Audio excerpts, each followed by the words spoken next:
Friends welcome back to my channel. কেমন আছো তোমরা সবাই? আশা করছি তোমরা সবাই খুব ভালো আছো, আমরাও ভালোই আছি। তো আজকে মঙ্গলবার, এখন সকালবেলা, আজকে আমি সকাল সকাল ব্লগটা স্টার্ট করে দিয়েছি। তো এখন আমরা বসে ব্রেকফাস্ট করছি। ডোরোর দুধ খাওয়া হয়ে গেছে, কিন্তু ওকে আজকে কলা খাওয়াবো, তো কলাটা এখনো খাওয়াইনি। আজকে আমাদের ব্রেকফাস্টে হচ্ছে ধোসা অমলেট।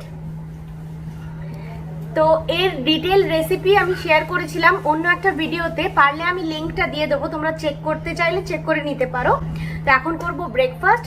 সকালে আজকে আমি অনেক তাড়াতাড়ি উঠেছি, উঠে সমস্ত কাজ শেষ করে রেখেছি, মানে যা যা রান্না আর কি লাঞ্চের জন্য সমস্ত কাটাকুটি, শাক ভাজা করবো, শাকটা জলে ভেজানো, তার জন্য রসুন ছাড়ানো, সমস্ত শেষ করে রেখেছি। আসলে ব্যাপারটা কি হয়, হাজবেন্ডরা যখন বাড়িতে থাকে তখন কিন্তু সব কাজ গন্ডগোল হয়ে যায়, সব কিছু এলোমেলো হয়ে যায়। মানে অনেকের হয়তো হেল্প হতে পারে, বাট আমার তো এরকমই মনে হয় যেন সব এলোমেলো হয়ে যায়। কেন কি বসে একটু কথা বলা হয়, ওগুলোতে টাইম যায়। তো সেই কারণে আমি সকালবেলা তাড়াতাড়ি করে উঠে সমস্ত কিছু এগিয়ে রেখেছি, যাতে করে লাঞ্চটা তাড়াতাড়ি বানানো হয়ে যায়। তো এখন ব্রেকফাস্ট করব, তারপরে যাব লাঞ্চ বানাতে।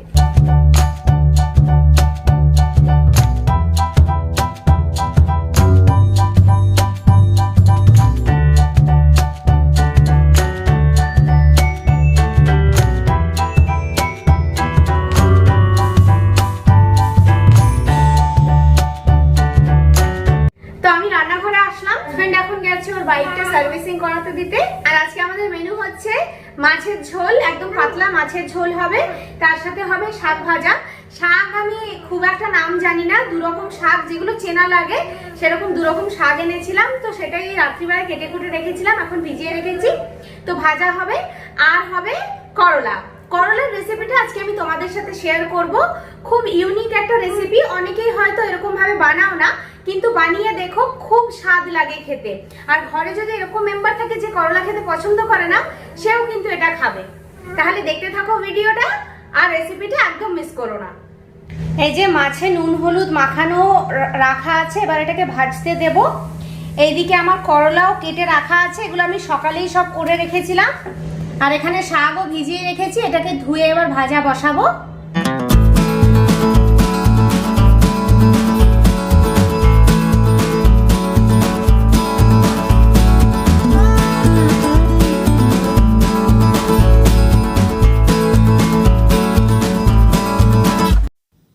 এখানে আমি 3খানা করলা কেটে রেখেছি, পাতলা পাতলা করে কাটতে হবে। আর 2টো পেঁয়াজ নিয়ে নিয়েছি। কড়াইতে এখন আমি তেল দিয়ে দিচ্ছি, তেলটাকে ভালো করে গরম হতে দিতে হবে। গরম হয়ে গেলে তার মধ্যে করলাগুলো আমি দিয়ে দিলাম। আর পেঁয়াজটা কিন্তু আমি একই সাথে দিয়ে দেবো, এখানে আগে পরে করে দেওয়ার কোনো ব্যাপার নেই, একই সাথে দিয়েই দুটোকে ভাজতে হবে। পেঁয়াজগুলোও দেখো আমি খুব পাতলা পাতলা করে কেটেছি। এবার এগুলোকে হাত দিয়ে ভালো করে ছাড়িয়ে নিচ্ছি, যাতে জড়ো জড়ো না থাকে। তো একসাথে আমি দিয়ে দেবো, আর এটাকে খুব ভালোভাবে মিশিয়ে নিতে হবে আর ভাজতে হবে। কিন্তু এর মধ্যে এখন কোনো রকম নুন দেওয়া যাবে না, নুন দিলে কি হবে, জল ছেড়ে দেবে, আর তাহলে কিন্তু রান্নাটা প্রপারলি হবে না। তো দেখতেই পাচ্ছ পেঁয়াজের কালারটা হালকা হালকা চেঞ্জ হয়ে গেছে। এবার আমি এর মধ্যে সমস্ত মশলা দিয়ে দেবো, যেমন লঙ্কা গুঁড়ো, হলুদ গুঁড়ো, ধনে, জিরে, আর তার সাথে অ্যাডিশনাল দেব গরম মশলা। বাস, খুবই সিম্পল রান্না, কিন্তু এটা খেতে ভীষণ টেস্টি হয়। তো এখন এগুলোকে আমি ভালো করে মিক্স করে নেবো, কিন্তু নুনটা আমি এখনও অ্যাড করব না, নুনটা কিন্তু সবার লাস্টে অ্যাড করতে হবে। এবার এটাকে আমি ঢেকে হতে দেবো। মাঝখানে মাঝখানে একটুখানি নাড়াচাড়া করে দিতে হবে, যাতে তলায় লেগে না যায়। তো বাবা ছেলে আজকে নেমেছে ঘর পরিষ্কারের কাজে, তোমরা দেখতেই পাচ্ছ। একজন বড় মিস্ত্রি আছে, আর আরেকজন তার জোগাড়ে আছে। কি জোগাড়ে, কি খবর? ছি, নেংটু দেখাচ্ছে। তুমি পারবে তো? হ্যাঁ, এগুলো খালি তুমি একটু আমাকে হেল্প করে দাও। এটা ঘরে প্লিজ।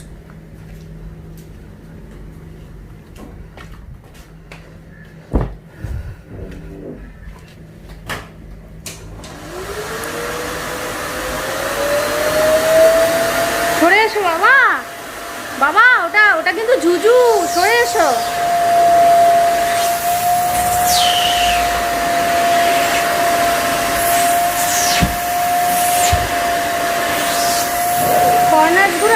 গাছ, ওটা দিয়ে করবে। হ্যাঁ তুমি ওরকম করছো, পরিষ্কার হচ্ছে। ছোট মিস্ত্রি এদিকে আওয়াজ শুনে ভয় পেয়ে গেছে। কি ভয় লাগছে নাকি? ছোট মিস্ত্রি আওয়াজ শুনে ভয় পেয়ে গেছে তো।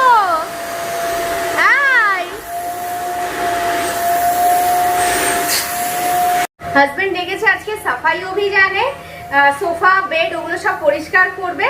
তো তার সাথে ছেলেও গেছে পেছন পেছন, কিন্তু যেই ভ্যাকিউম ক্লিনার চালু হয়েছে আর যেই আওয়াজ শুরু হয়েছে অমনি ভয়ে তার মুখ একদম এইটুখানি হয়ে গেছে। তো এই চলছে এখন আমাদের ঘরে, আর আমি তাড়াতাড়ি করে রান্নাটা শেষ করার প্ল্যান করছি।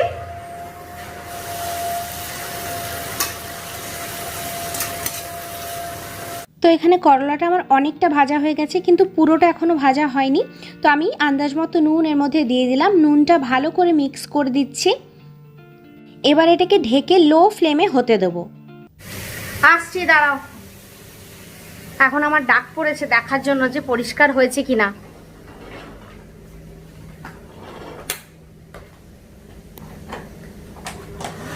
হ্যাঁ অনেকটা পরিষ্কার হয়েছে।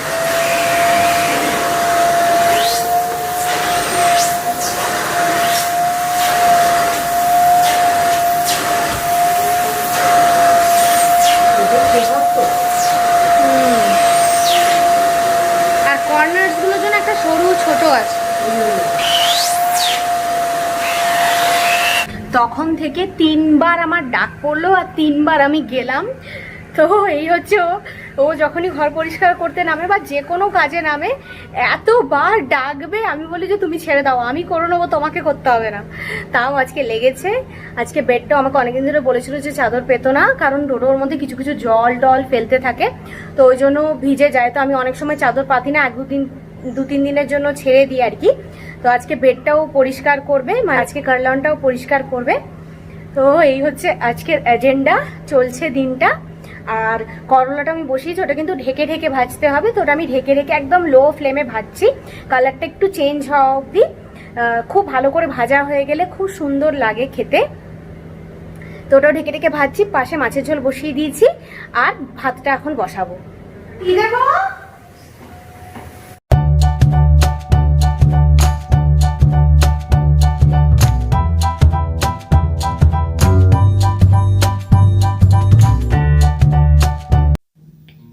তো করলা ভাজা আমার হয়ে গেছে, পেঁয়াজগুলো ডার্ক হয়ে গেছে, একদম দারুণ হয়েছে।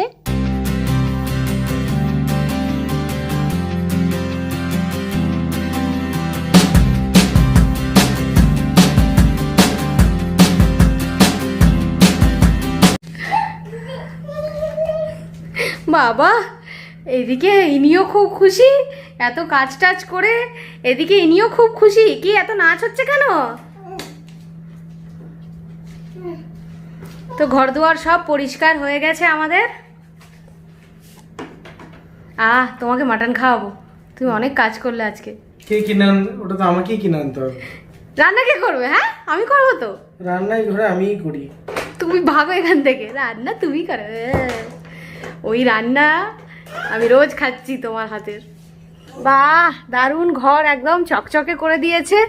আজকে অনেক দিনের প্ল্যান ছিল অবশ্য, অনেকদিন পর আজকে এই কাজটা হলো, ভালোই হলো। আমার মাছের ঝোলও হয়ে গেছে, এখানে খালি ভাতটা বসাবো, শাক ভাজাটা আর ডোরোর মাছটা বানাতে হবে। মানে ডোরোর মাছ অলমোস্ট হয়েই গেছে, শাক ভাজাটা খালি আমাদের বসাতে হবে। যতক্ষণে শাক ভাজা হবে বাসন মেজে নেবো, রান্নাঘরের কাজ তাহলে আজকের মতো শেষ হবে। তো আজকে সব কাজ তাড়াতাড়ি হয়ে গেছে, রান্নাঘরও একদম ক্লিন হয়ে গেছে, বাসন টাসন সব ধোয়া কমপ্লিট। ডোরোর মাছের ঝোল ওখানে রাখা রয়েছে, এখানে আমাদের শাক ভাজা রাখা রয়েছে। এটা আমি নামাইনি ইচ্ছা করে, কারণ কড়াটা আমি এখন ধোবো না। আর এটা আমার আয়রন করাই, যেটাকে ধুয়ে আমি সবসময় একটু গ্যাসে বসিয়ে দিই যাতে রাস্ট না হয়। তো সেই জন্য এটা এখানে রাখা রয়েছে। বাকি আমার রান্নাঘর একদম পরিষ্কার। তো আজকে অনেকদিন পর বেশ সময় থাকতে থাকতে সব কাজ হয়ে গেছে। এখন আমার কাজ হচ্ছে খালি ডোডোকে খাইয়ে দেওয়া। ও ড্যাডা আজকে তেল ওকে মাখিয়ে দিয়েছে, এখন ওকে স্নান করাচ্ছে। স্নান হয়ে গেলে তারপর আমি ওকে খাইয়ে দেবো। বাস এরকমই আজকের দিনটা আমাদের চলছে। আর আজকে ভালো জিনিস আমি করেছি, রাতে খালি ভাত বানাবো। আজকে আমি দুবেলার মাছের ঝোল বানিয়ে নিয়েছি, কারণ প্রত্যেক দিন বিকেলে আবার কিছু একটা বানানো। এখন ভীষণ গরম বেড়ে গেছে, খুব গরম লাগছে। বাইরে যত বৃষ্টি হচ্ছে ঘরের ভেতরটা তত বেশি ভ্যাপসা একটা গরম লাগছে। তো সেই কারণেই আজকে আমি দুবেলা রান্না করে নিয়েছি। তো আজকে আমি অনেকটা টেনশন ফ্রি, বাস ডোডোর রান্নাটা করলেই হবে। তো দুপুরবেলা সব কিছু করে টোরে আমরা লাঞ্চ টাঞ্চ করে আজকে আর শুইনি। আজকে জাস্ট এমনি একটুখানি বসেছিলাম, আমরা দুজনে একটু গল্প করছিলাম বসে। তো ডোডো ঘুমিয়ে গেছিলো, মানে ডোডো আজকে অনেক লেট ঘুমিয়েছে আসলে, ওই জন্যই আমরা শুতে পারিনি। ও ঘুমাতে ঘুমাতে প্রায় 5টা 10-15 বাজিয়ে দিয়েছে। তো এখনই বাজে 6টা। তো তারপর আমরা ভাবলাম যে আর এত অবেলা করে শোবো না, এমনি একটু টাইম পাস করলাম, আমরা একটু গল্প করলাম। এখন আমি এসেছি ডোডোর জন্য সুজি বানাতে। ডোডো এখনো শুয়ে আছে, 6টা বাজে। তো এখন সুজিটা বানাবো, তারপর ওকে খাওয়াবো। হাজব্যান্ডও গেছে বাইকটা আনতে। তো তারপরে ভাবছি যে একটু রাইডে বেরোবো। সবসময় তো আবার ঘরে ভেতরটা ভালো লাগে না, আর ডোডো সন্ধ্যাবেলাটা খুব একটুখানি বিগড়ে যায়। তো বাইরেটা হয় হাঁটতে বেরোবো, না হলে একটা রাইডে বেরোবো, জাস্ট একটুখানি এক চক্কর শহরের চারপাশে ঘুরে আমরা চলে আসবো, যেটা আমরা মাঝে মাঝেই করে থাকি। তো এটাই ভাবছি, এখন দেখি কতদূর কি করতে পারি।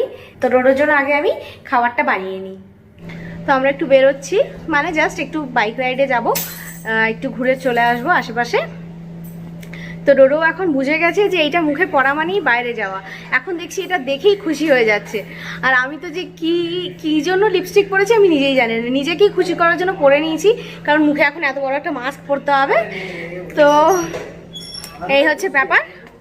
কালকে ফিরে আর ব্লগটা এন্ড করতে পারিনি, তো আজকে নেক্সট ডে। আজকে ভাবলাম এখনই ব্লগটাকে এন্ড করে দিই। আসলে কালকে বাইরে বেরিয়ে ডোডোবাবু খুব ছটপট করছিলেন, একদম রাস্তায় হাত পা নাড়া, ওর যে কি হচ্ছিল সেটা ওই জানে।